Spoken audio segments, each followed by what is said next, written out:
Hello everyone, स्वागत है आप सबका आज के इस नए लेक्चर में। और बच्चों, जैसा कि आप टॉपिक देख सकते हैं, आज हमें लोगैरिथमिक इनइक्वालिटीज़ पढ़ना है। हमने इसके पहले लोगैरिथम शुरुआत की थी। लोगैरिथम में हमने उसकी प्रॉपर्टीज़ और कुछ सवाल बनाए थे, और उसके बाद हमने पिछले 2 लेक्चर्स में मेथड ऑफ इंटरवल्स, जो कि इनइक्वालिटीज़ का पोर्शन होता है, और उसके साथ साथ हमने मॉड्यूलस फंक्शन, ये कुछ हमने लेक्चर्स अभी तक तैयार किए हैं। मेरे ख्याल से अभी तक हमारा इस JEE 2024 वाली प्लेलिस्ट में हम 8 लेक्चर्स रिकॉर्ड कर चुके हैं, और आई थिंक ये शायद आज 9th लेक्चर है। तो आज के लेक्चर के ख़त्म होने के बाद ये जो अपना बेसिक कुछ है लोगैरिथम और उससे रिलेटेड फंक्शंस जो हैं वो हमारे ख़त्म हो जाएंगे, और उसके बाद हम स्टार्ट करेंगे ट्रिग्नोमेट्री से, जिसमें हम ट्रिग्नोमेट्री फेज़ 1 पढ़ेंगे। आज के लेक्चर में बच्चों आप कई सारे ऐसे सवाल करेंगे जिसे जब आप बनाएंगे तो आपको लगेगा कि यार इसमें तो सारे ही कंसेप्ट इस्तेमाल हो गए हमने अभी तक लोगैरिथम में जितने पढ़े हुए।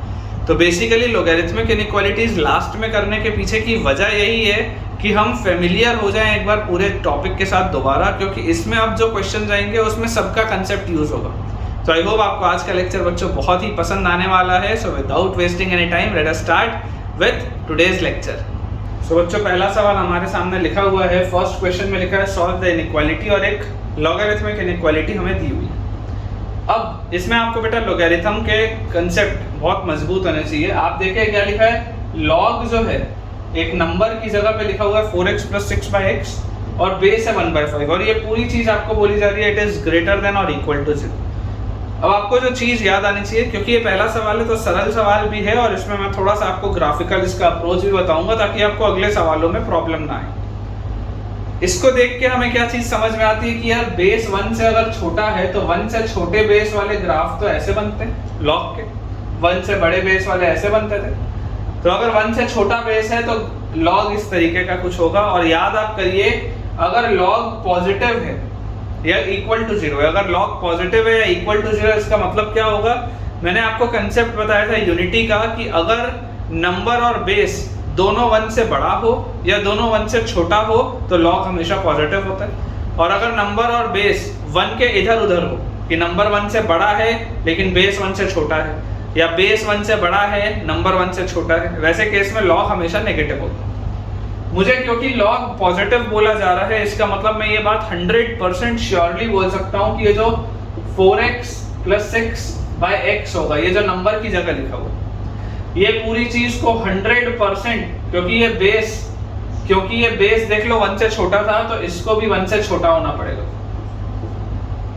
क्योंकि ये पॉजिटिव बोला गया, इसको 1 से छोटा होना पड़ेगा। ऑफ कोर्स ये नंबर की जगह पे लिखा है तो ये 0 से तो बड़ा होगा ही।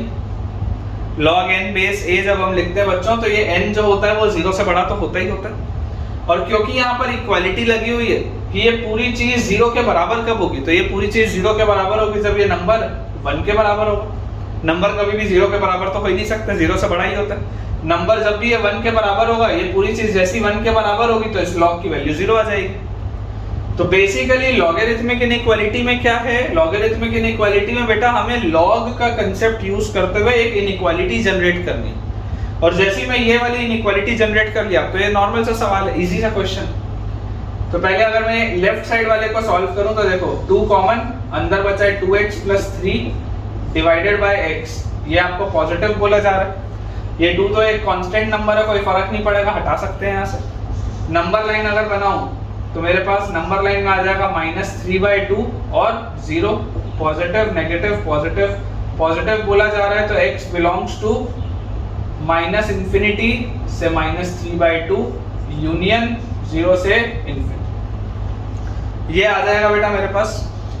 और अगर मैं ये वाली इनइक्वालिटी को सॉल्व करूं, 4x + 6/x is less than equal to 1, तो इसको भी आपने बेटा सॉल्व करना सीखा हुआ है कि आप इसको लिखेंगे 4x + 6/x - 1 is less than equal to 0। जैसे ही हम इसको सॉल्व करेंगे तो आ जाएगा 4x + 6 - x/x less than equal to 0, और उसके बाद आ जाएगा बच्चों 3x + 6/x is less than equal to 0, 3 common, x + 2/x is less than equal to 0।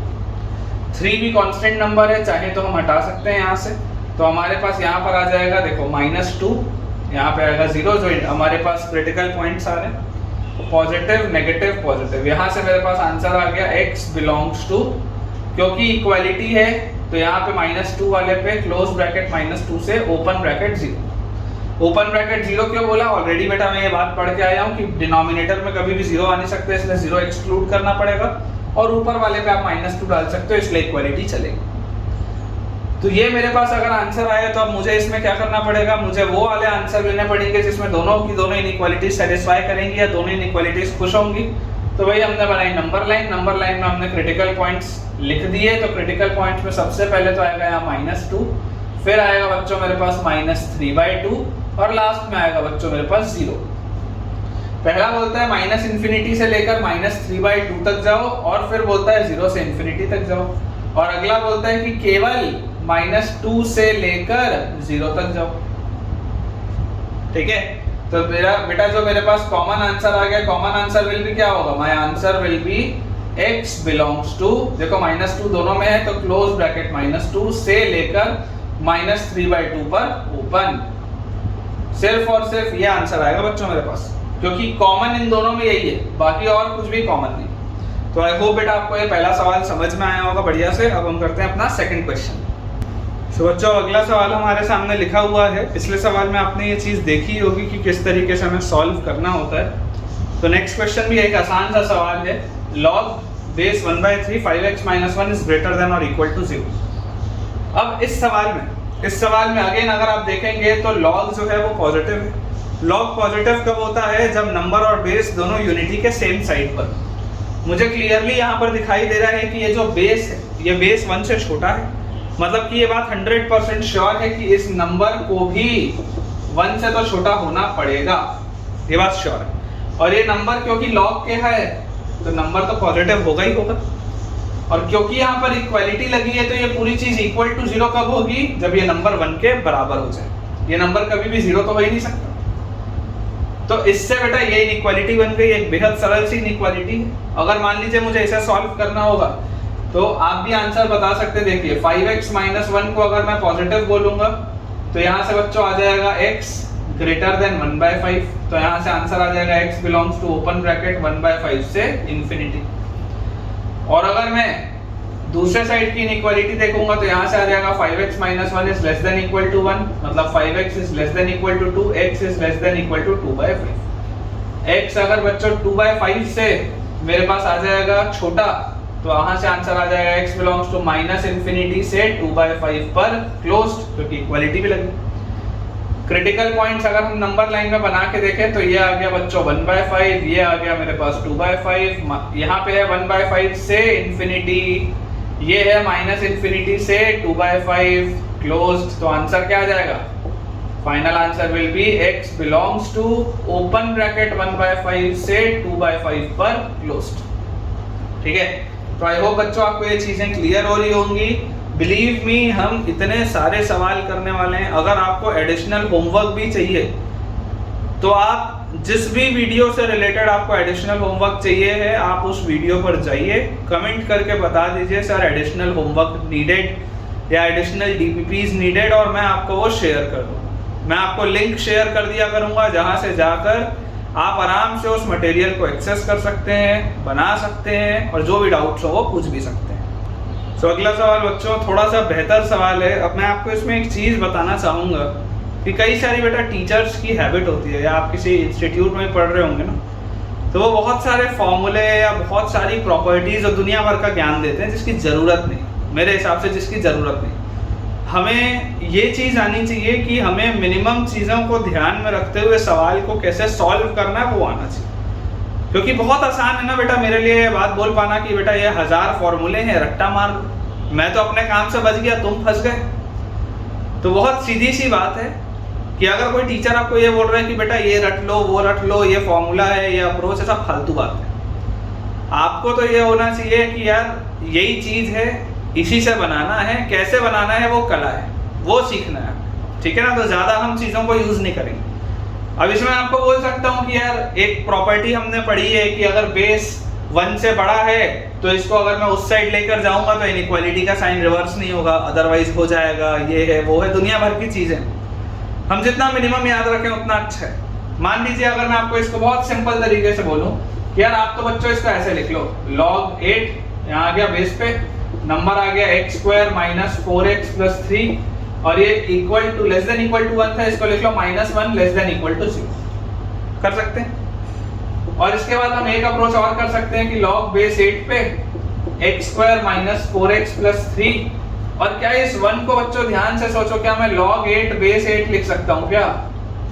log 8 base 8 ही क्यों लिखा? क्योंकि यहाँ पर भी बेस 8 था, इसलिए मैंने यहाँ पर भी बेस 8 बनाया ताकि मैं प्रॉपर्टी का इस्तेमाल कर पाऊँ। और जैसे ही मैंने ये लिखा तो यहाँ से ये सवाल अब रिड्यूस हो गया log बेस 8 पर और अब नंबर की जगह आ गया x square minus 4x plus 3 divided by 8 less than equal to 0। हमने पढ़ा log m minus log n क्या होता है? log m बाय n होता है। जैसी बेटा ये हमारे पास हो गया, अब आप देखिए ये तो वही पिछले वाले सवाल की तरह हो गया सवाल कि log एक नंबर का क्या है? नेगेटिव है। अब log नेगेटिव कब होता है? log नेगेटिव होता है जब बेस और नंबर 1 के अगल बगल अलग अलग तरफ हो। तो यहाँ पर बेस मुझे 1 से क्या दिख रहा है? बेस मुझे दिख रहा है 1 से बड़ा। तो अगर इसमें बेटा बेस है 1 से बड़ा तो 100% ये बात श्योर है कि नंबर होगा 1 से छोटा, तभी तो log नेगेटिव आएगा। तो नंबर जो है x square minus 4x plus 3 by 8 ये होगा 1 से छोटा। इक्वालिटी इसलिए लगाई क्योंकि ये पूरी चीज 0 के बराबर कब होगी? जब ये इक्वल टू 1 होगा। और ये जो नंबर की जगह लिखा है क्योंकि ये log के सामने है तो यार इसको पॉजिटिव तो होना ही पड़ेगा, वो तो अटमोस्ट रिक्वायरमेंट है ही है, होना ही पड़ेगा पॉजिटिव। सॉल्व कर लो। अगर मैं पहले LHS वाले इसको सॉल्व करूं तो यहाँ से बच्चों देखो मेरे पास आएगा x square minus 4x plus 3 greater than 0। इस 8 को आप हटा सकते हैं और जैसे ये आ जाएगा तो ये लिखा हुआ है x minus 3 into x minus 1 greater than 0। x square minus 3x minus 4x, ठीक है, और प्लस 3 सही है।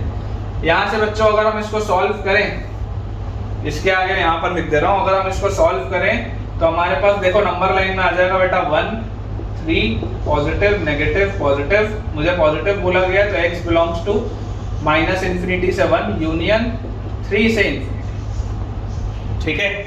और इसके बाद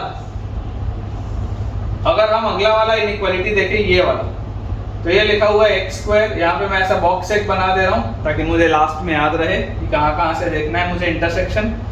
x square minus 4x plus 3 by 8 minus 1 is less than equal to 0। तो x square minus 4x plus 3 minus 8 by 8 less than equal to 0। तो यहाँ से आ जाएगा x square minus 4x minus 5 less than equal to 0। नीचे वाले 8 को आप हटा सकते हैं। तो यहाँ से बेटा आ गया x square minus 5x plus x minus 4x minus 5 less than equal to 0। तो x minus 5 into x plus 1 is less than equal to 0। आप देख सकते हैं x square minus 5x plus x minus 4x और minus 5, बिल्कुल ठीक। Number line जैसे ही बनाएंगे इंटरसेक्शन आएगा -1 पे और 5 पे, पॉजिटिव नेगेटिव पॉजिटिव। तो यहाँ से आ जाएगा x belongs to close bracket -1 से 5, ये आ जाएगा। अब मुझे क्या लेना है बेटा? मुझे लेना है मेरा फाइनल आंसर। फाइनल आंसर क्या होगा? इन दोनों बॉक्सेस का इंटरसेक्शन। तो अगर बच्चों मुझे दोनों बॉक्सेस का इंटरसेक्शन निकालना है तो देखिए क्रिटिकल पॉइंट्स कहाँ कहाँ पर है? -1 पर है, -1 के बाद क्रिटिकल पॉइंट 1 पर है, उसके बाद 3 पर है और आखिरी में बच्चों जो क्रिटिकल पॉइंट है वो है 5 पर। पहला वाला बोलता है माइनस इंफिनिटी से 1 ओपन और 3 से इंफिनिटी, ये पहला वाला बोलता है। दूसरा वाला बोलता है -1 क्लोज्ड। एक सेकंड, ये माइनस इंफिनिटी से 1 है ना, माइनस इंफिनिटी से 1 है यहाँ तक, ठीक है, माइनस इंफिनिटी से 1 और 3 से इंफिनिटी। ये बोलता है -1 से 5 लो, ये बोलता है -1 क्लोज्ड से लेकर 5 क्लोज्ड। अब अगर मुझे मेरा फाइनल आंसर बोलना है तो my final answer should be x belongs to close bracket -1 से 1 ओपन और यूनियन ओपन ब्रैकेट 3 से क्लोज ब्रैकेट 5, जो कॉमन हिस्सा है दोनों ही इंटरसेक्शंस में। अब इस पे किस तरीके का सवाल बन सकता है? मान लो इसमें ऑप्शंस वाला सवाल ना आके अगर ये इंटीजर टाइप सवाल होता कि how many integers satisfy this inequality, how many integers satisfy this inequality, तो नंबर ऑफ इंटीजर्स क्या आ जाएगा? नंबर ऑफ इंटीजर्स आ जाएगा -1 0 4 और 5, ये 4 इंटीजर आ जाएंगे, क्योंकि 1 पे तो ओपन है तो 1 तो सेटिस्फाई करेगा नहीं, और उसके बाद 3 पे भी ओपन है, 4 और 5 आ जाएगा यहाँ। ठीक है, आई होप बच्चों आपको ये सवाल समझ में आया होगा। तो बच्चों एक बहुत ही बढ़िया सा सवाल हमारे सामने लिखा हुआ है, log 2 base x multiplied by log 2 base 2x multiplied by log 4x base 2 is greater than 1। अब एक चीज़ बच्चों जो आपको हमेशा याद रखनी है, वो ये है कि हमें हमेशा ये प्रयास करना चाहिए कि हम कभी भी बेस पर वेरिएबल ना रखें। एक पर्सनल ये सजेशन है, हमेशा ये प्रयास करो कि हम बेस से वेरिएबल को हटाएं, क्योंकि जैसे ही हम बेस से वेरिएबल को हटाते हैं तो सवाल सरल हो जाता है, सवाल में प्रॉब्लम्स कम आती हैं। ठीक है, तो हमेशा प्रयास ये करना है कि बेस से यार वेरिएबल हटाने की कोशिश करो। तो यहाँ पर अगर मैं देखूँ तो देखिए, इस log 2 base x को मैं लिख सकता हूँ 1 by log x base 2। Property में हमने पढ़ा है कि जब भी रेसिप्रोकल करते हैं तो नंबर और बेस इंटरचेंज हो जाता है। log 2 base 2x को बेटा मैं लिख सकता हूँ log 2x base 2, sorry denominator में आएगा ये, तो इसको हम लिख सकते हैं 1 by log 2x base 2। ठीक है, और अगले वाले में तो यार ऊपर ही लिखा है, बेस में ऊपर ही लिखा हुआ है नंबर की जगह पे, तो इसको तो कुछ बदलने की जरूरत है नहीं। This is greater then 1। ये अब मेरे पास सवाल है, थोड़ा सा प्रॉपर्टी का प्रयास और करते हैं, इस्तेमाल और करते हैं। न्यूमरेटर में लिखा है log 4x base 2 1 और 1, तो ये तो मल्टीप्लाई होगा तो न्यूमरेटर में log 4x base 2 ही आएगा। जरा सोच के देखो, क्या इस न्यूमरेटर को मैं log 4 base 2 plus log x base 2 ऐसा लिख सकता हूँ क्या? सोच के देखो, अगर ऐसा लिखूंगा तो ये आ जाएगा log 4x base 2 जो ऊपर लिखा हुआ, और डिनोमिनेटर में मेरे पास लिखा है बेटा log x base 2 multiplied by log, ध्यान से देखिएगा, 2 base 2 plus log x base 2। Again मैंने प्रॉपर्टी का इस्तेमाल किया, and this is greater then 1। ये प्रॉपर्टी का बच्चों मैंने इस्तेमाल किया बहुत बढ़िया से, तो ये मैंने स्प्लिट कर दिया इस तरीके से। अब अगर मैं आपको थोड़ा सा सॉल्व करने के लिए बोलूं कि यार थोड़ा सरलता से सॉल्व करने के लिए अपन फिलहाल के लिए log x base 2 को मान लेते हैं t, मान लेते हैं, क्या जा रहा है, मान लेते हैं log x base 2 को अपन मान लेते हैं t। तो अगर तुम t के बदले a b c d e f g जो भी अल्फाबेट मानना हो मान सकते हो, कोई दिक्कत नहीं। log x base 2 को अगर मैं t मान लूं तो log 4 base 2 तो 2 होता है, plus t divided by t into 1 plus t। ठीक है, दिस इज ग्रेटर देन 1। अब तो सिंपल सा सवाल है बेटा। अब तो देखो कैसे करेंगे, यहाँ पे आ जाएगा t प्लस 2 अपॉन, नीचे क्या लिखा हुआ है, t इंटू टी प्लस 1 को उधर ले जाओ, माइनस 1 इज ग्रेटर देन 0, तो t plus 2 minus t into T plus 1, LCM ले रहा हूँ बेटा सिंपली, और डिनोमिनेटर में t into T plus 1, this is greater then 0। Simple LCM लिया है मैंने। यहाँ से आ जाएगा t plus 2 minus T square, देखो माइनस टी से मल्टीप्लाई होगा तो माइनस टी स्क्वायर, और माइनस टी 1 से मल्टीप्लाई होगा तो minus T upon T into T plus 1, this is greater then 0। Minus T plus T cut गया, तो न्यूमरेटर में क्या लिखा हुआ है, 2 minus T square upon T into T plus 1 greater than 0। हमें ये बात पता है कि जो लीडिंग कोफिशिएंट होता है उसको पॉजिटिव बनाया रखना होता है। पढ़ा है आपने मेथड ऑफ इंटरवल में कि जो सबसे बड़ा पावर वाला टर्म होता है उसका कोफिशिएंट नेगेटिव नहीं रखते। तो इसको मैं क्या लिखूंगा, इसको मैं लिखूंगा T square minus 2 upon T into T plus 1 should be less than 0। Sign मैंने चेंज कर दिया, जैसा माइनस कॉमन लेके पढ़ा है हमने ये चीज। तो टी स्क्वायर माइनस 2 को अगर आप फैक्टराइज करोगे, क्लास 9th के पॉलिनोमियल्स में हम पढ़ के आए हैं, टी स्क्वायर माइनस 2 का फैक्टराइजेशन होगा T minus root 2 into T plus root 2, A minus B A plus B, A square minus B square upon T into T plus 1 less than 0। जैसे इसको बच्चों में नंबर लाइन में plot करूंगा, देखो critical points कहाँ पे आएंगे, माइनस रूट 2 के बाद माइनस 1 के बाद 0 और 0 के बाद रूट 2। ये आ गए 4 क्रिटिकल पॉइंट्स मेरे, नंबर लाइन की तरफ से मैंने जमा दिए इसको। अब positive negative positive negative positive. मुझे बोला जा रहा है लेस देन जीरो के लिए t बिलोंग्स टू, क्योंकि यहाँ पे कोई इक्वालिटी नहीं है तो -√2 ओपन से -1 ओपन यूनियन 0 ओपन से √2। ये मेरा आया किसका रेंज, ये मेरे पास t की वैल्यूज आई, t की। मेरे को निकालना क्या था, x निकालना था। मैंने t किसको माना था, log x बेस 2 को माना था। तो बोलने का अर्थ ये है बच्चों कि ये log x बेस 2 जो है ये मूव कर रहा है -√2 से -1 यूनियन 0 से √2। ये log x बेस 2 मूव कर रहा है, x नहीं मूव कर रहा, log x बेस 2 मूव कर रहा है। तो अगर ये log x बेस 2 मूव कर रहा है तो अब खतरनाक वाली प्रॉपर्टी का इस्तेमाल है। देखो कई सारे लोग डायरेक्टली इसका आंसर बोल देंगे, तुमको कई सारे टीचर्स भी इसका आंसर डायरेक्टली बोल देंगे कि x belongs to 2 raise to the power -√2 से 1/2 यूनियन 1 से 2 रेज़ टू द पावर √2। अभी आएगा भी आंसर, लेकिन उसके पीछे का लॉजिक क्या, उसके पीछे का लॉजिक ये है कि log x बेस 2 अगर लिखा है तो log x बेस 2 का मतलब क्या है, log x बेस 2 मतलब है कि इसका ग्राफ कुछ ऐसा होगा, क्योंकि बेस 1 से बड़ा है तो कुछ ऐसा ग्राफ होगा। This is an increasing function, this is an increasing function.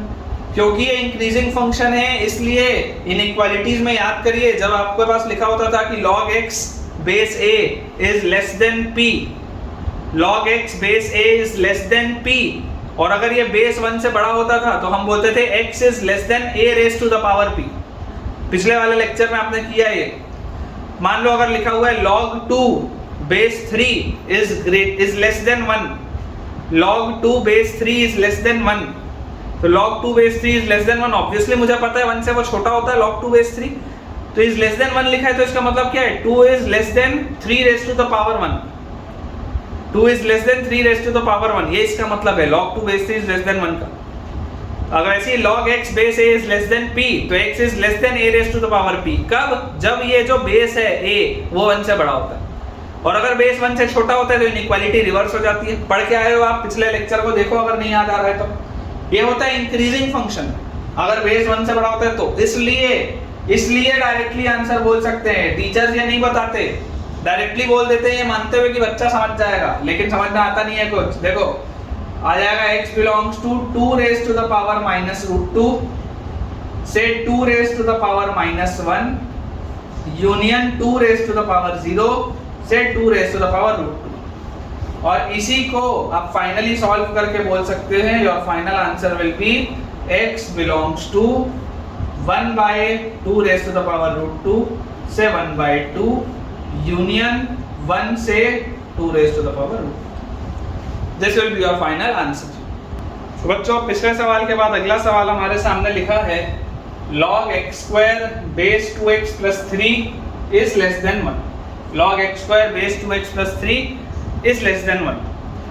अब इस सवाल की खास बात क्या है, इस सवाल की बच्चों खास बात यह है कि नंबर और बेस दोनों ही वेरिएबल है, नंबर और बेस दोनों ही वेरिएबल है, और राइट हैंड साइड इनइक्वालिटी का जो राइट हैंड साइड है उसमें भी 0 नहीं लिखा है कि मैं डायरेक्टली सॉल्व करूं, उसमें एक कांस्टेंट नंबर लिखा हुआ है विच इज 1। तो ऐसे सवाल को अगर आपको अप्रोच करना है तो सबसे पहले तो आपको राइट हैंड साइड को 0 बनाना पड़ेगा। तो 0 बनाने के लिए हम क्या करेंगे, log x² बेस पर 2x plus 3 -1 is less than 0, ठीक है। और यहां से बच्चों हम क्या बोल सकते हैं, यहां से हम बोल सकते हैं log x² बेस पर 2x प्लस 3 माइनस, क्या इस 1 की जगह में मैं log 2x प्लस 3 और बेस 2x प्लस 3 ऐसा बोल सकता हूं क्या, सोच के देखो ऐसा लिखने से चलेगा, क्यों, क्योंकि यहां पर बेस 2x प्लस 3 है इसलिए यहां पर भी मैंने बेस को रख दिया 2x प्लस 3। अब इसको अगर मैं प्रॉपर्टी का इस्तेमाल करते हुए सॉल्व करूं तो मेरे पास आएगा log, नंबर की जगह पर आएगा x² बाय 2x प्लस 3, ये नंबर की जगह पर आएगा, और बेस में आ जाएगा 2x plus 3 and this is less than 0। ये सवाल है। अब RHS में तो मैंने इनइक्वालिटी बना ली, मैंने 0 ले लिया मैंने जिस तरीके से मुझे सॉल्व करना होता था, और LHS में मेरे पास 2 इनइक्वालिटीज है। LHS में मेरे पास दो चीजें, दो वेरिएबल्स, न्यूमरेटर मतलब नंबर की जगह भी वेरिएबल है और बेस की जगह भी वेरिएबल है, दोनों जगह वेरिएबल है। तो अगर दोनों की ही जगह वेरिएबल है, इसका मतलब क्या है बेटा? इसका मतलब है कि हमें अगर बात ये पता है, सबसे पहले तो हम ऐसा लिख लेते हैं कि जो जो कंडीशंस होती हैं हम तो पहले वो लिख लेते हैं। कंडीशन क्या होती है कि यार नंबर तो पॉजिटिव होना चाहिए, तो x² / 2x + 3 को तो पॉजिटिव होना पड़ेगा। बेस जो है, बेस को पॉजिटिव होना पड़ेगा और बेस 1 के बराबर नहीं हो सकता। ये तीन कंडीशन तो मेरे को अलग से सॉल्व करनी पड़ेंगी आंसर निकालने के। इनको हम सॉल्व करें उसके पहले और जो कंडीशन होनी है मैं लिख देता हूं। जैसे ही मैंने इसको देखा, जैसे ही मुझे दिख रहा है कि यार लॉग किसी नंबर का किसी बेस पर नेगेटिव है, तो लॉग नेगेटिव कब होता है? लॉग नेगेटिव होता है जब नंबर और बेस दोनों 1 के अलग अलग तरफ। मतलब मेरे पास यहाँ दो केस बनेंगे। पहला case, if number is greater then 0, if x² / 2x + 3 positive है, अगर नंबर पॉजिटिव हुआ, देन 2x + 3 को क्या होना पड़ेगा? सॉरी पॉजिटिव बोल रहा हूं, पॉजिटिव तो होता ही है यार। अगर नंबर 1 से बड़ा हुआ, अगर नंबर 1 से बड़ा हुआ तो बेस 1 से छोटा होगा, तभी लॉग नेगेटिव आएगा। या अगला केस हो सकता है इफ x² / 2x + 3 < 1, अगर नंबर 1 से छोटा हो गया तो ये बात 100% श्योर होगी कि बेस को 1 से बड़ा होना पड़ेगा, क्योंकि नंबर और बेस दोनों 1 के अगल बगल होते हैं, अलग अलग तरफ होते हैं, तभी लॉग नेगेटिव होता है। तो सबसे पहले हम इसको सॉल्व कर लें। x² / 2x + 3 लिखा हुआ है, x² के लिए तो यहाँ पर आ जाएगा 0 और 2x + 3 के लिए आ जाएगा -3/2 और पॉजिटिव और 0 पर पॉजिटिव और इस पे नेगेटिव। तो ग्रेटर देन अगर 0 मुझसे पूछा जा रहा है, अगर मुझसे ग्रेटर देन 0 पूछा जा रहा है तो यहाँ से आ जाएगा बच्चों x बिलोंग्स टू -3/2 से लेकर कहां तक? 0 रख नहीं सकते, 0 रखने पे तो 0 हो जाएगा। -3/2 से 0 यूनियन 0 से इंफिनिटी, ये आ जाएगा। ठीक है, -3/2 से 0 यूनियन 0 से इंफिनिटी। 0 नहीं रख सकते, नहीं तो गड़बड़ हो जाएगी। 2x + 3 अगर पॉजिटिव है तो बोल रहा है x greater than -3/2। Final answer में ये सबका ध्यान रखना, फाइनल आंसर में ये सबका ध्यान रखना। अगर इसका ध्यान नहीं रखेंगे तो सवाल अनडिफाइंड हो जाएगा। और यहाँ से आ जाएगा 2x + 3 नॉट इक्वल, मतलब 2x नॉट इक्वल टू 1 - 3 -2 और x नॉट इक्वल टू -1। ये तीन चीजों का मुझे ध्यान रखना है इसको सॉल्व करने के बाद। अगर मैं ये पहले वाले को सॉल्व करूं तो देखो x² / 2x + 3 -1 ये ग्रेटर देन 0 हो जाएगा, तो यहाँ से आ जाएगा x² - 2x - 3 अपॉन 2x + 3, ये पॉजिटिव आ जाएगा। ठीक है, और यहाँ से आ जाएगा बच्चों मेरे पास x - 3 into x + 1 upon 2x + 3 positive. ठीक है, तो ये देखो x² - 3x + x - 2x और माइनस से बिल्कुल ठीक। नंबर लाइन बेटा जैसे ही हम बनाएंगे तो नंबर लाइन बनाते ही हमारे पास आ जाएंगे क्रिटिकल पॉइंट्स -3/2 -1 और 3 पॉजिटिव नेगेटिव पॉजिटिव नेगेटिव। क्योंकि ये पॉजिटिव का आंसर पूछ रहे हैं तो पॉजिटिव का आंसर आएगा x बिलोंग्स टू -3/2 से -1 यूनियन 3 से इंफिनिटी। ठीक है, और इसके साथ क्या लिखा है? इसके साथ लिखा है 2x + 3 < 1,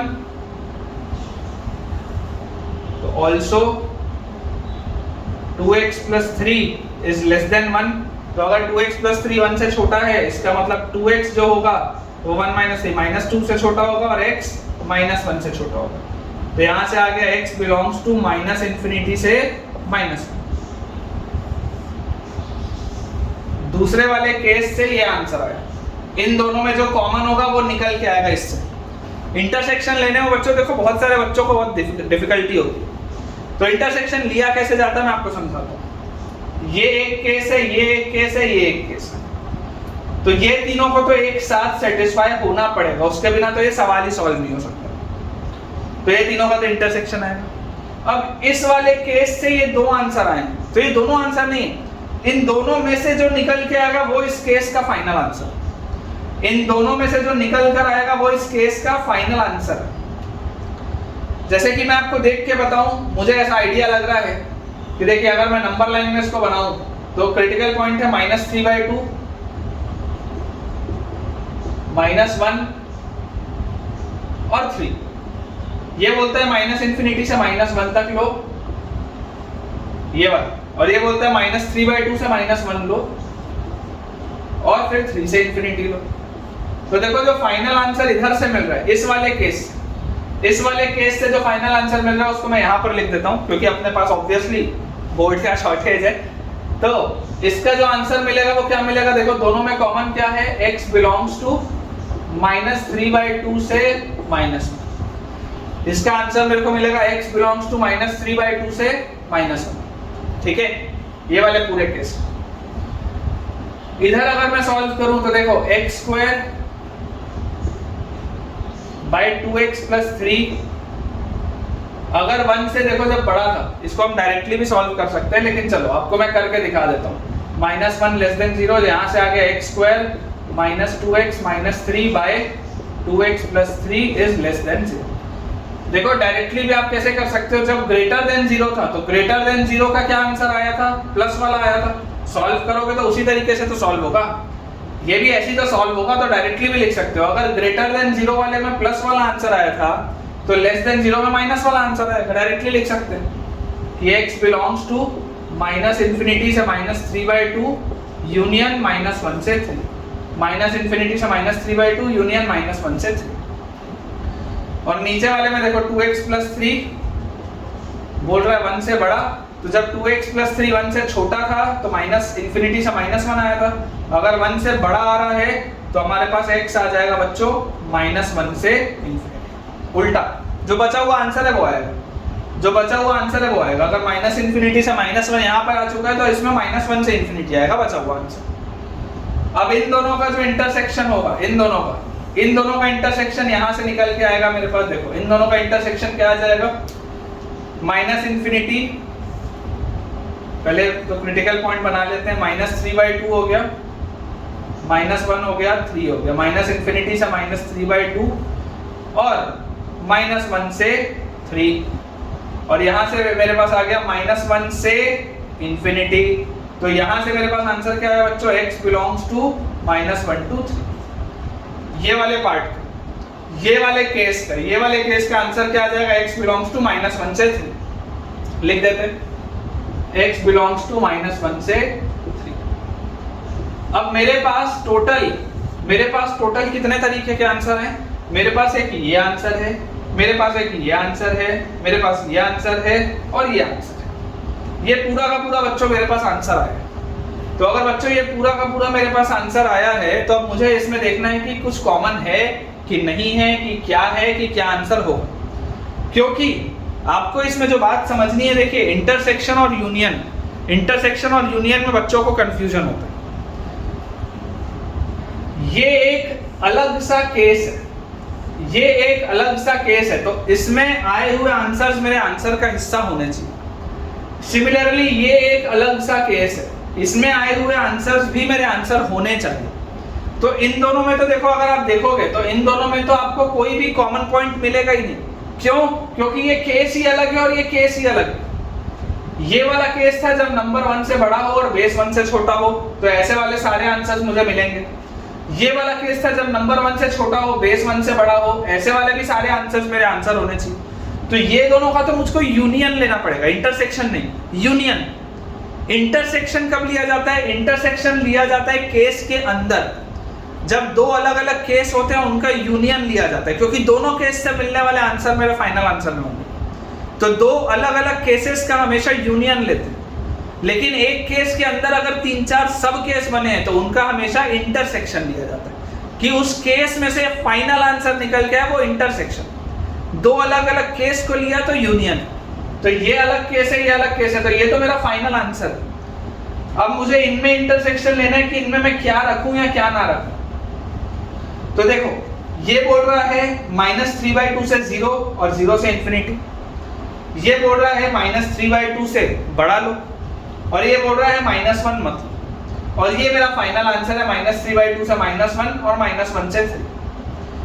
मैं सबसे पहले ऐसा करता हूं कि मैं इसका पूरे का एक इंटरसेक्शन ले लेता हूं, इन तीनों का अगर मैं इंटरसेक्शन लूंगा तो देखो मेरे पास क्रिटिकल पॉइंट आएंगे बच्चों -3/2, उसके बाद बच्चों मेरे पास एक आएगा ये -1, फिर आएगा मेरे पास 0। ये बोलता है -3/2 से 0 में सब ले लो, 0 को छोड़ दो और फिर 0 से इंफिनिटी आप चले जाओ। 0 को आपको नहीं लेना है, 0 छोड़ना है आपको। ये बोलता है -1 को छोड़ो और ये बोलता है -3/2 से बड़ा आपको जो लेना है वो ले लो। ये बोलता है -3/2 से आपको बड़ा जो लेना है ले लो। तो मेरा सवाल वैलिड हो उसके लिए मेरे पास कंडीशन क्या होनी चाहिए? मेरा सवाल वैलिड हो उसके लिए मेरे पास आंसर आना चाहिए -3/2 से इंफिनिटी में आप कुछ भी रख सकते हो, -3/2 से इंफिनिटी में आप कुछ भी रख सकते हो सिवाय -1 और 0 के, सिवाय -1 और 0।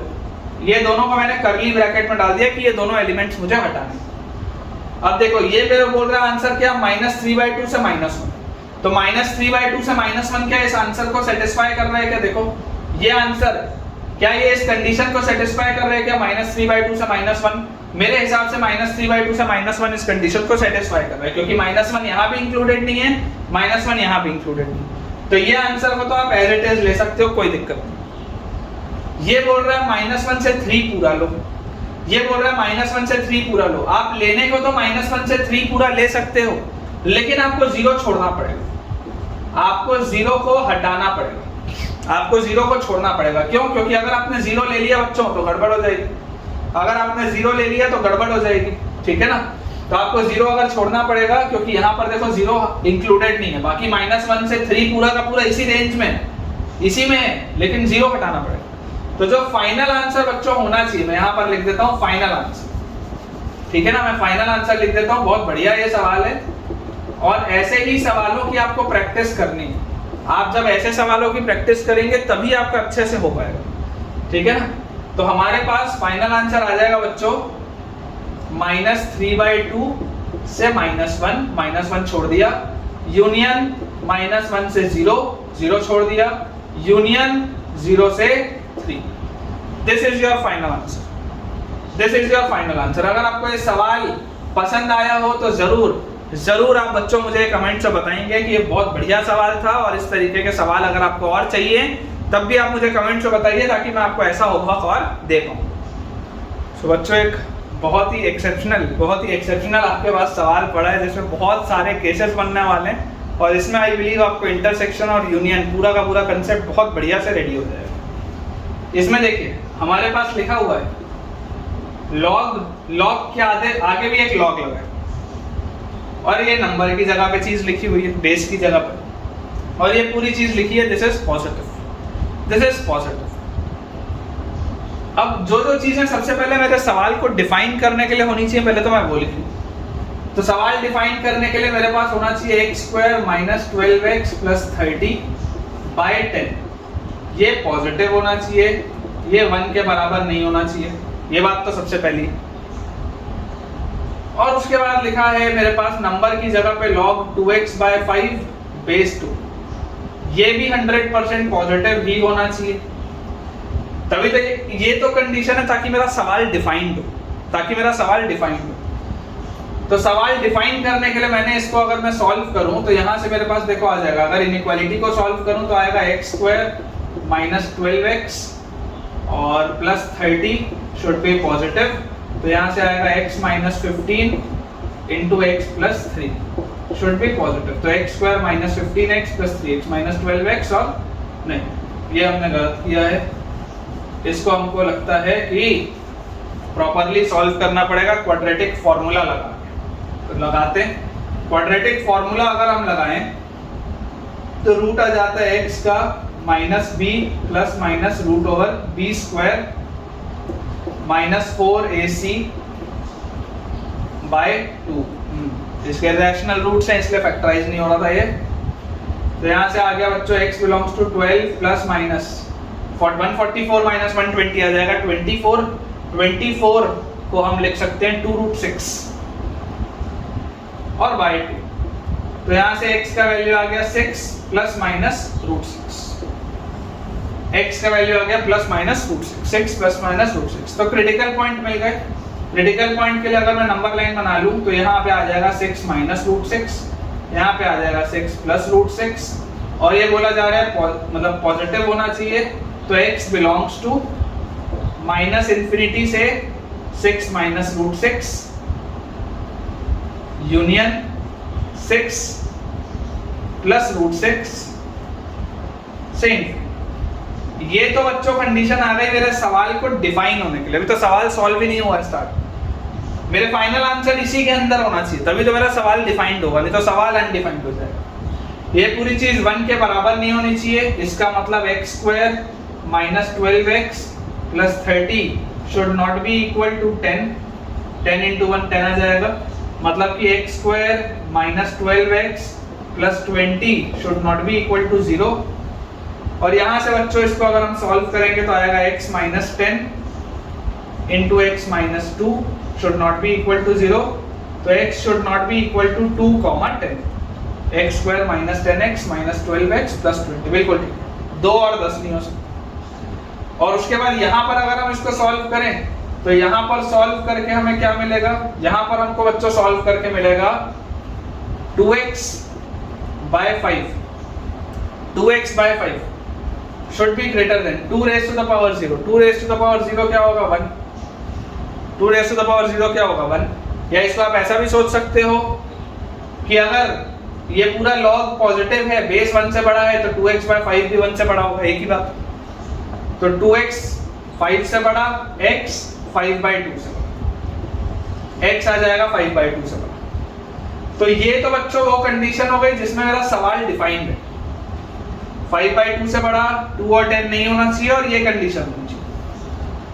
अब इसके बाद हमको एक्चुअली ये देखना है कि हमारा क्वेश्चन बोलता है।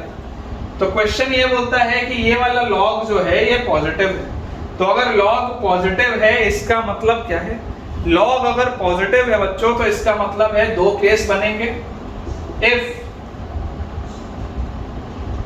x² minus 12x plus 30 by 10 is greater than 1, अगर बेस 1 से बड़ा है देन ये नंबर भी 1 से बड़ा होगा, मतलब कि log 2x by 5 बेस 2, ये जो नंबर है ये भी 1 से बड़ा होगा।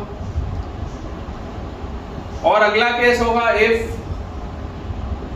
x² minus 12x plus 30 by 10 1 से छोटा है, then log 2x by 5 base 2, ये भी 1 से छोटा, क्योंकि log पॉजिटिव होता है जब नंबर और बेस दोनों या तो 1 से बड़े हों या 1 से छोटे हों। ये वाले केस में आपको एक एडिशनल चीज देखनी पड़ेगी कि यार 1 से छोटा होगा तो ऑफ कोर्स 0 से तो बड़ा ही होगा, अगर ये नंबर 1 से छोटा होगा तो ऑफ कोर्स 0 से तो बड़ा ही होगा, मतलब वो अंडरस्टूड है। इसी में गलती होती है, बच्चा ये लगाना ही भूल जाता है, भाई 1 से छोटा है, 1 से छोटा माइनस इंफिनिटी भी होता है और नेगेटिव नंबर्स भी होते हैं, लेकिन यहाँ पर नेगेटिव नंबर्स थोड़ा ना रख सकते हैं, यहाँ पर नेगेटिव नंबर्स थोड़ा ना रख सकते हैं। इसलिए जब आप 1 से छोटा चेक करोगे तो आपको 0 से बड़ा भी बोलना पड़ेगा, तभी आपका आंसर आएगा। तो पहले अगर मैं इसको सॉल्व करूं तो यहाँ से देखिए मेरे पास आ जाएगा x² minus 12x plus 30 should be greater then 10। तो यहाँ से आएगा x² minus 12x plus 20 should be greater then 0। मुझे ऑलरेडी इसका पता है कि क्रिटिकल पॉइंट्स क्या थे, 2 और 10 थे, तो 2 और 10 पे मेरे पास क्रिटिकल पॉइंट्स आएंगे, पॉजिटिव नेगेटिव पॉजिटिव। तो x belongs to minus infinity से 2 यूनियन 10 से इंफिनिटी। ये एक आंसर आया यहां से। और नीचे लिखा हुआ है log 2x by 5। अच्छा ये देखो यहां पर आपको अगर प्रॉपर्टी याद है तो ठीक है, नहीं तो आप 1 इधर करके log 2 base 2 भी लिख सकते हो। प्रॉपर्टी अगर आपको याद है तो आपको पता है बेस अगर 1 से बड़ा है इनइक्वालिटी का साइन चेंज नहीं होगा, 2 raised to the power 1 2 आ जाएगा, ठीक है। और यहां से आप log भी हटा सकते हो, तो 2x by 5 2 से बड़ा आ जाएगा, मतलब कि x जो है वो 5 से बड़ा आ जाएगा। आप अपने हिसाब से भी बच्चों सॉल्व कर सकते हैं, उसमें कोई दिक्कत की बात नहीं। तो इस पूरे केस में इन दोनों जो सब केस आए इसका क्या होगा, इंटरसेक्शन होगा। तो इन दोनों का अगर मैं इंटरसेक्शन निकालूंगा तो ये बोल रहा है माइनस इन्फिनिटी से 2 और ये बोल रहा है 10 से इन्फिनिटी। ये बोल रहा है 5 से बढ़ा लो, तो 5 से अगर बढ़ा लेने बोलेगा तो ये तो ऑटोमेटिकली हट जाएगा। तो यहाँ से आंसर आ जाएगा x belongs to open bracket 10 से इन्फिनिटी। अगर आप अभी डायरेक्टली नहीं कर पा रहे हैं तो आप आराम से नंबर लाइन बना के भी कर सकते हैं। अब इसके बाद अगर हम आगे का चेक करें, अब इसके बाद अगर बेटा हम आगे का चेक करें तो देखिए यहाँ पर मेरे पास लिखा हुआ है x square minus 12x plus 30 by 10। सबसे पहले बोल रहे हैं 0 से बड़ा होना चाहिए, सबसे पहले ये बोल रहे हैं 0 से बड़ा होना चाहिए। तो 0 से बड़ा तो देखो मैंने ऑलरेडी यहाँ पर चेक किया था पहले। ऐसे वाले सवालों की ब्यूटी क्या होती है ना कि आप एक बार अगर चेक कर चुके होते हैं या एक बार अगर आप इनइक्वालिटी सॉल्व कर चुके होते हैं तो कई सारे केसेस डायरेक्टली आंसर दे देते हैं। तो जब x square minus 12x plus 30 by 10 में बोल रहा हूँ 0 से बड़ा होना चाहिए, तो ये तो देखो मैंने ऑलरेडी सॉल्व किया हुआ है। यहाँ से तो मेरे पास आंसर क्या आया था, x belongs to minus infinity से 6 minus root 6 union 6 plus root 6 से इन्फिनिटी, ये इसका आंसर। उसके बाद अगर मैं आपको बोलता हूं कि ये जो x square minus 12x plus 30 by 10 है ये 1 से छोटा भी होना चाहिए, तो आप देखो x square minus 12x plus 30 by 10 जब 1 से बड़ा था, जब ये 1 से बड़ा था तो सॉल्व होके क्या आंसर आया था, ये प्लस वाला आया था। माइनस इन्फिनिटी से 2 और 10 से इन्फिनिटी ये प्लस वाला आया था। तो डायरेक्टली आप सोच सकते हो, आप चाहो तो पूरा सॉल्व भी कर सकते हो, लेकिन आप डायरेक्टली सोच सकते हो कि यार अगर ये 1 से छोटा होगा तो बचा हुआ आंसर आएगा। भाई जब 1 से बड़ा था तो ये आंसर आया प्लस प्लस वाला, तो अगर 1 से छोटा है तो माइनस वाला आंसर आएगा। तो डायरेक्टली आप लिख सकते हो x belongs to open bracket 2 से 10, ओपन ब्रैकेट 2 से 10 डायरेक्टली लिख सकते हो, दिक्कत नहीं। वैसे ही आप यहां पर देखो, यहां पर आपके पास लिखा हुआ है log 2x बाय 5 बेस 2। अगर ये मैं बोल रहा हूँ 0 से बड़ा होना चाहिए तो log 2x बाय 5 बेस 2, देखो 0 से बढ़ेगा तो मैंने आंसर पहले ही निकाला हुआ है, x should be greater then 5/2। तो अलग से सॉल्व करने की जरूरत ही नहीं, अलग से सॉल्व करने की जरूरत ही नहीं। और उसके बाद अगर मैं बोलता हूँ कि log 2x बाय 5 बेस 2 1 से छोटा होना चाहिए, 1 से छोटा होना चाहिए। तो देखो जब ये log 2x बाय 5 बेस 2 1 से बड़ा था, जब ये चीज 1 से बड़ी थी तो आंसर क्या आ रही थी, 5 से बड़ी। जब ये चीज 1 से बड़ी थी तो आंसर आ रही थी 5 से बड़ी। तो अगर ये 1 से छोटा होगा तो आंसर क्या आएगा, 5 से छोटा। डायरेक्टली भी लिख सकता हूं। तो ये वाला जो पूरा एक केस था, इस केस का फाइनल आंसर ये निकला था जहां मैंने स्टार लगाया हुआ। अब ये वाला जो पूरा केस है, इस पूरे केस का फाइनल आंसर क्या होगा, इन सब का इंटरसेक्शन। तो अगर मैं इन सब का इंटरसेक्शन लूं, बहुत कॉम्प्लेक्स इंटरसेक्शन होने वाला है, तो आपको ध्यान से एकदम समझना पड़ेगा। इसमें हमें पहले क्रिटिकल पॉइंट्स लिखने पड़ेंगे। तो ये जो 6 माइनस रूट 6 है, इसकी अप्रोक्सीमेट वैल्यू कितनी होगी, अप्रोक्सीमेट वैल्यू रूट 4 होता है 2, रूट 5 होता है 2.2 के आसपास, तो रूट 6 होता होगा 2.3 2.4 के आसपास या 2.5 के आसपास। भाई रूट 9 3 होता है ना, तो रूट 6 जो भी होगा 3 से तो छोटा ही होगा, 2 से बड़ा ही होगा।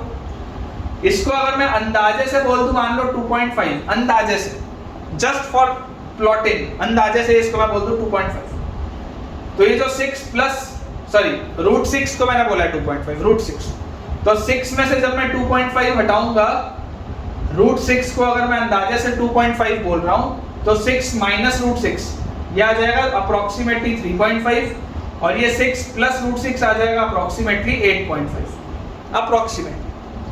तो अगर मैं नंबर लाइन पे बच्चों प्लॉट करूं, तो मेरे पास जो सबसे छोटा पॉइंट मुझे दिख रहा है, सबसे छोटा पॉइंट है 2, सबसे छोटा पॉइंट है 2। 2 के बाद आएगा 5/2,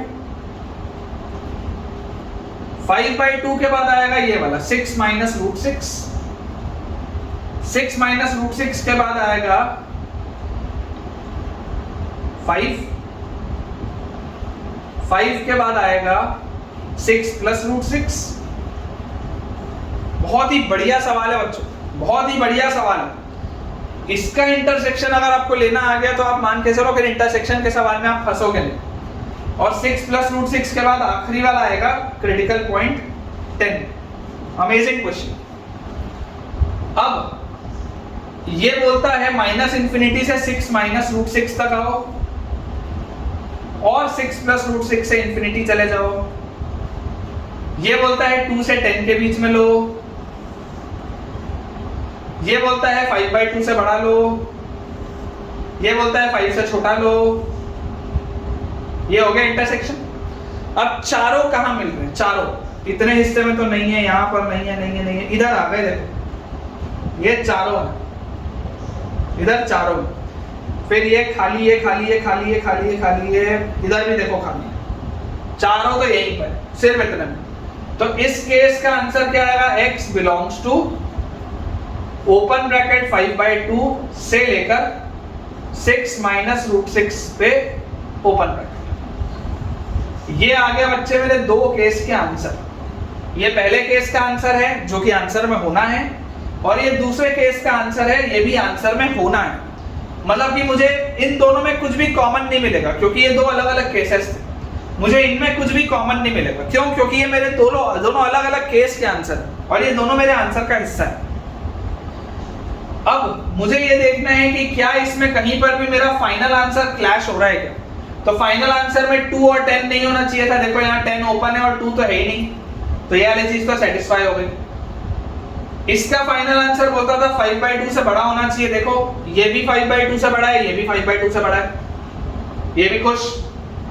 ये आखिरी वाला बोलता था -∞ से 6 - √6 और 6 + √6 से इंफिनिटी। तो ये जो 10 से इंफिनिटी है, ये 10 से इंफिनिटी इसी के अंदर है, ये 10 से इंफिनिटी इसी के अंदर है, 6 + √6 से इंफिनिटी के ही अंदर है। तो ये तो एक्सेप्टेड है मेरा आंसर, कोई दिक्कत नहीं।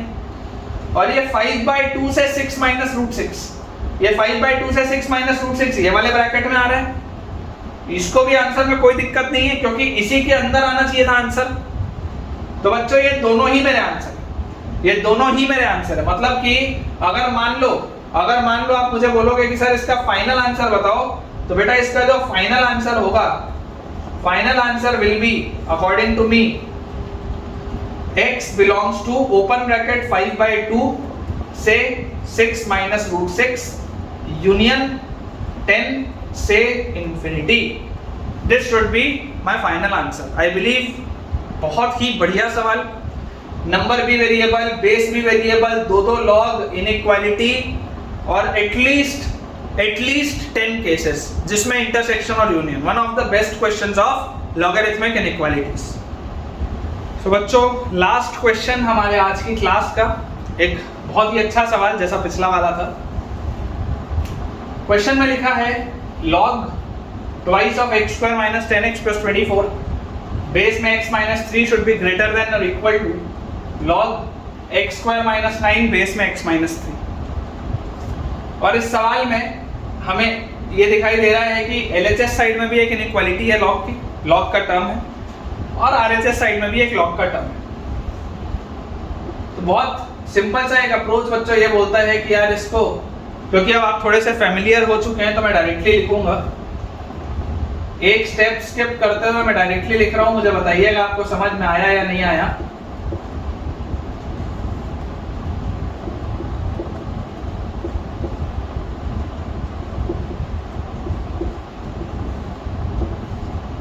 मैंने ये वाले पूरे को इधर ले गया, log m - log n, तो log m/n और बेस सेम है दोनों, डायरेक्टली लिखा this is greater than equal to 0। अब ये सवाल पिछले वाले सवाल के जैसा हो गया है।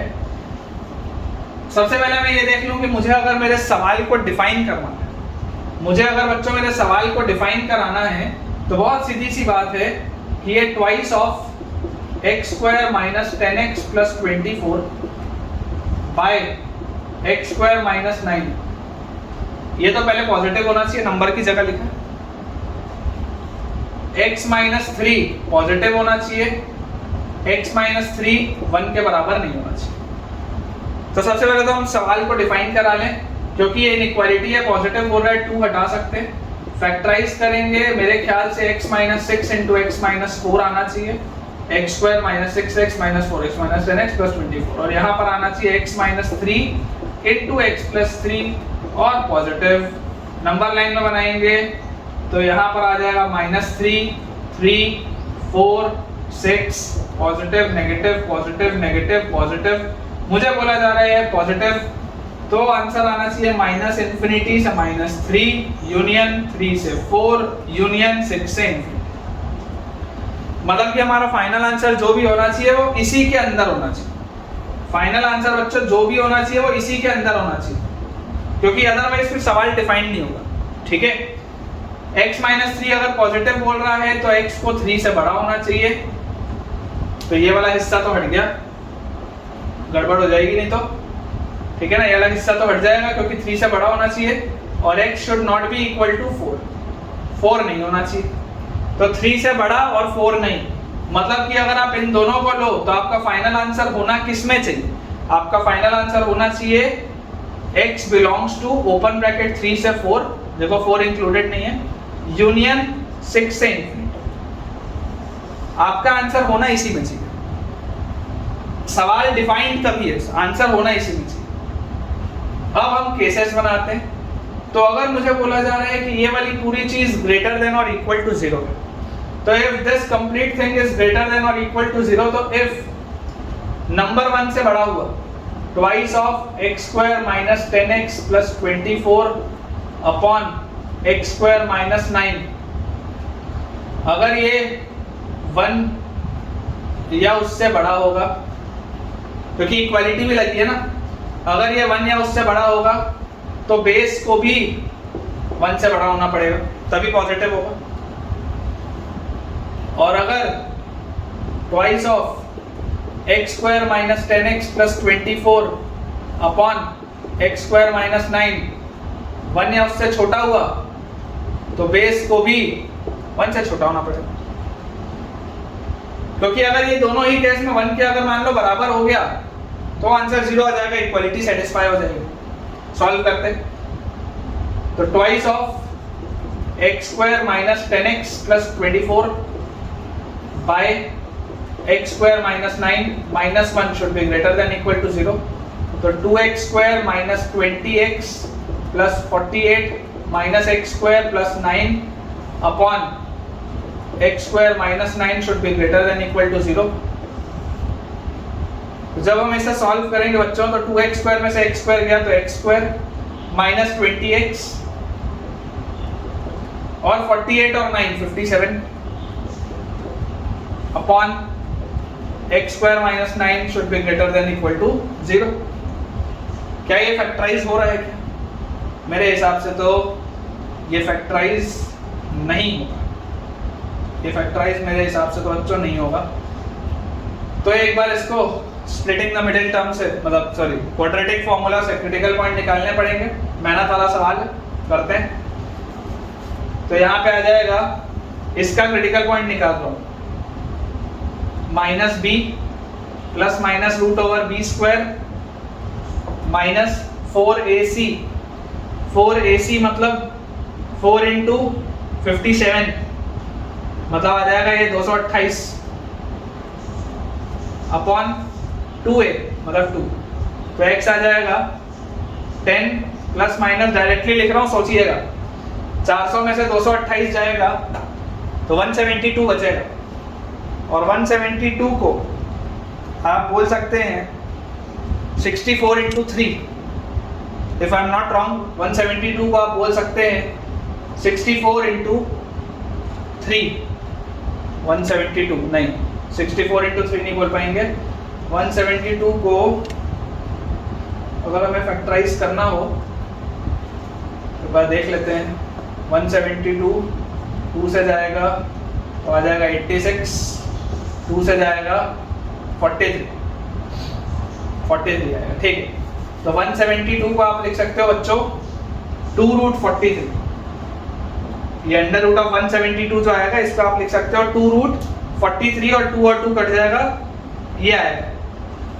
आप तो ऐसा करना, आप आराम से करके देखना, आप आराम से करके देखना, ये आ जाएगा, ठीक है। 10 प्लस माइनस रूट 43, अब अगर मुझे एक क्रिटिकल पॉइंट मिल गए हैं, तो अगर मैं इसको नंबर लाइन में प्लॉट करूं तो रूट 43 अंदाजे से कितना होता है? रूट 43 अंदाजे से होता है बच्चों 6 और 7 के बीच में, मान लेते हैं 6.5 के आसपास। अगर इसको मैं 6.5 के आसपास मान लूं तो 10 में से जब मैं 6.5 घटाऊंगा तो 3.5 आएगा, और 10 में जब मैं 6.5 जोड़ूंगा, या अप्रॉक्सीमेटली मैं बोल रहा हूँ 6.5, तो 16.5 आएगा। तो ठीक है, प्लॉट अगर करेंगे तो ये x² - 9 लिखा है, x² - 9 को तो आप x - 3 इंटू एक्स प्लस 3 लिख सकते हो। नंबर लाइन में अगर हम बनाएंगे तो यहाँ पर आएगा बच्चों सबसे पहले -3, फिर आएगा +3, फिर आएगा 10 माइनस रूट 43 और आखिरी में आएगा 10 प्लस रूट 43, क्योंकि 10 माइनस रूट 43 अंदाजे से 6.5 ये है तो 3.5 के आसपास होगा। और positive negative positive negative positive, मुझे ग्रेटर देन इक्वल टू 0 बोल रहा है, तो ग्रेटर देन इक्वल टू 0 के लिए x बिलोंग्स टू -∞ से -3। -3 पे क्लोज इसलिए नहीं है क्योंकि नीचे है, यूनियन ओपन 3 से 10 माइनस रूट 43, 10 माइनस रूट 43 ऊपर है तो इस पे क्लोज ब्रैकेट आ जाएगा, और 3 पे ओपन ब्रैकेट है क्योंकि ये नीचे है, और प्लस वाला है union close bracket 10 plus root 43 से इंफिनिटी। ये पहले वाले केस का ये वाला हिस्सा, ठीक है, ठीक ठाक मेहनत है, ठीक ठाक मेहनत। और x - 3 ग्रेटर देन 1 मतलब x should be greater then 4। अगर x should be greater then 4 और ये वाला, तो देखो 4 से बड़े में क्या आएगा, ये वाला हिस्सा आएगा। मतलब कि यहाँ से जो मेरे पास आंसर निकला वो क्या निकला, x बिलोंग्स टू 4 से बड़ा। 4 से बड़ा मतलब 4, एक सेकेंड, 10 माइनस रूट 43 तो 3.5 के आसपास आएगा ना। देखो अगर आप इन दोनों का इंटरसेक्शन लोगे, ये वाले केस का आंसर ये है, नीचे वाले केस का आंसर 4 से बड़ा है। अगर आप नंबर लाइन बनाओगे तो नंबर लाइन में देखो 4 यहाँ पर कहीं पर होगा, 10 माइनस रूट 43 के बाद आएगा 4, क्योंकि 10 माइनस रूट 43 अंदाजे से 3.5 के आसपास होगा। 4 यहाँ पर होगा, 4 से बड़ा बोल रहा है, 4 से बड़ा बोल रहा है मतलब कि x belongs to second case में सिर्फ और सिर्फ क्लोज ब्रैकेट 10 प्लस रूट 43 से इंफिनिटी है। ये मेरा आ गया एक केस का आंसर, मैंने स्टार लगा दिया। अगले केस में देखो लिखा हुआ है 2 twice of x² - 10x + 24 by x² - 9 less than equal to 1। Again चाहो तो पूरी मेहनत कर लो, फिर से चाहो तो दिमाग लगाओ। जब ग्रेटर देन इक्वल टू 1 था तो ग्रेटर देन इक्वल टू 1 में इस नंबर लाइन में क्या लिया था मैंने, प्लस वाला लिया था। लेस देन इक्वल टू 1 है तो क्या लूंगा, माइनस वाला लूंगा। डायरेक्टली लिख लो x बिलोंग्स टू, माइनस वाला लूंगा तो -3 से 3, -3 से 3 और यूनियन क्या आ जाएगा, यूनियन में आ जाएगा बच्चों 10 माइनस रूट 43 से 10 प्लस रूट 43। डायरेक्टली आप लिख सकते हो, आप डायरेक्टली लिख सकते हो। क्यों? क्योंकि 10 माइनस रूट 43 और 10 प्लस रूट 43 न्यूमरेटर में है तो इक्वालिटी आप लगा सकते हो, और ये वाले दोनों नीचे हैं तो इनइक्वालिटी मतलब सॉरी क्लोज ब्रैकेट नहीं आएगा, ओपन ब्रैकेट आएगा यहाँ -3 और 3। और x - 3 लेस देन 1 मतलब x इज लेस देन 4। 4 से छोटा मतलब केवल ये वाला, और यहाँ वाला भी देखो 10 माइनस रूट 43 क्या है, 3.5 के आसपास है, 4 से छोटा बोल रहा है मतलब इस केस का आंसर शुड बी -3 से 3 union close bracket 10 minus root 43 से लेकर 4 ओपन, क्योंकि 10 माइनस रूट 43 4 से छोटा होता है, 3.5 के आसपास होता है। तो सेकंड वाले केस का आंसर आ गया, पहले वाले केस का आंसर आ गया। तो ये क्योंकि दो अलग अलग केसेस थे तो दो अलग अलग केसेस में हम क्या लेते हैं, यूनियन लेते हैं। और इनका इंटरसेक्शन किसके साथ लेना है, इसका इंटरसेक्शन बच्चों मेरे को लेना है इसके साथ 3 से 4 और 6 से इंफिनिटी, 3 से 4 और 6 से इंफिनिटी। तो आप देखो 6 से इंफिनिटी में ये वाला आएगा 10 प्लस रूट 43 से इंफिनिटी इसी के अंदर आएगा, तो ये आंसर तो अग्रीड। और ये आ गया मेरे पास -3 से 3 यूनियन 10 माइनस रूट 43 से 4। तो देखो ये -3 से 3 छोड़ना पड़ेगा, क्यों? क्योंकि वो इसमें आ नहीं रहा। मेरा मेन आंसर 3 से 4 और 6 से इंफिनिटी के बीच में ही होना चाहिए। तो ये वाला जो सेकंड केस का आंसर आया है इसमें मुझे ये वाला हिस्सा हटाना पड़ेगा। क्यों? क्योंकि अगर इस हिस्से को मैंने ले लिया तो मेरा सवाल ही अनडिफाइंड हो जाएगा। दोनों केस का जो भी आंसर आता है वो ओरिजिनल सवाल जिसमें डिफाइंड है उसके साथ सेटिस्फाई होना चाहिए, तभी आपका हो सकता है। तो फाइनल आंसर अगर कोई मुझसे पूछेगा, फाइनल आंसर देखो आप, ये देखो 10 माइनस रूट 43 से 4 इसके अंदर आएगा, 10 माइनस रूट 43 से 4 ये वाले ब्रैकेट के अंदर आएगा, तो ये चलेगा, क्योंकि 10 माइनस रूट 43 3.5 के आसपास होता है, 3.5 से 4, ये 3 से 4 है, चलेगा। तो final answer will be x belongs to close bracket 10 minus root 43 से open bracket 4 union close bracket 10 plus root 43 से infinity. This is my final answer. I believe ये सवाल और पिछला वाला सवाल are two of the best questions that can be made in logarithmic inequalities. ढेर सारे कैलकुलेशन, ढेर सारा इंटरसेक्शन, यूनियन, इंटरवल्स, बहुत सारी चीजें हैं, and these are the perfect examples. These are the perfect examples बच्चों, जो अगर आप बना लें तो आपके फिर और बहुत ज्यादा सवालों की प्रैक्टिस करने की जरूरत बचती नहीं है। ठीक है बच्चों, तो हम आज का लेक्चर एंड करते हैं। आई बिलीव आपको आज का लेक्चर बढ़िया से पसंद आया होगा, तो ज़रूर वीडियो को आप लाइक करिए और चैनल को अपने दोस्तों के साथ भी शेयर करिए, ताकि वो भी अपनी पढ़ाई स्टार्ट कर पाएँ JEE 2024 के एम के साथ। तो इसके साथ हमने logarithm, modulus, method of intervals, logarithmic inequalities cover कर लिया है, एंड आई होप आपको ये शुरू का जो बेसिक पोर्शन होता है मैथ्स का वो समझ में आया होगा। अगले लेक्चर में हम मिलेंगे ट्रिग्नोमेट्री के साथ। तो अगर आप इस वीडियो को देख रहे हैं तो थोड़ा बहुत 10वीं का ट्रिग्नोमेट्री आप एक बार रिवाइज कर लीजिएगा, क्योंकि अगले लेक्चर में हम ट्रिग्नोमेट्री फेज 1 स्टार्ट करने वाले हैं। क्लास 11th और 12th में बच्चों टोटल 4 चैप्टर्स आने हैं ट्रिग्नोमेट्री के, जिसमें एक है ट्रिग्नोमेट्रिक फेज 1, फिर है फेज 2 विच इज़ आपका ट्रिग्नोमेट्रिक इक्वेशंस, फिर फेज 3 में सॉल्यूशन ऑफ ट्राइंगल, और फेज 4 में आपके पास आएगा इनवर्स ट्रिग्नोमेट्रिक फंक्शन, जो कि क्लास 12th में डील होता है। तो आज के लेक्चर में हम इतना ही रखेंगे, मिलते हैं अगले लेक्चर में ट्रिग्नोमेट्री के साथ। और अगर आपको आज के लेक्चर का कुछ भी होमवर्क चाहिए हो, या इससे रिलेटेड क्वेश्चंस चाहिए हो, या अभी तक हमने पिछले जो भी लेक्चर्स किए हैं अगर आपको उसका कुछ भी होमवर्क चाहिए तो आप ज़रूर मुझे उसमें कमेंट करके बता दीजिए, तो मैं आपको उस टॉपिक से रिलेटेड होमवर्क का लिंक आपके डिस्क्रिप्शन में या कमेंट्स में शेयर कर दूंगा, सो दैट कि आपकी पढ़ाई और बेहतर हो पाए। Thank you.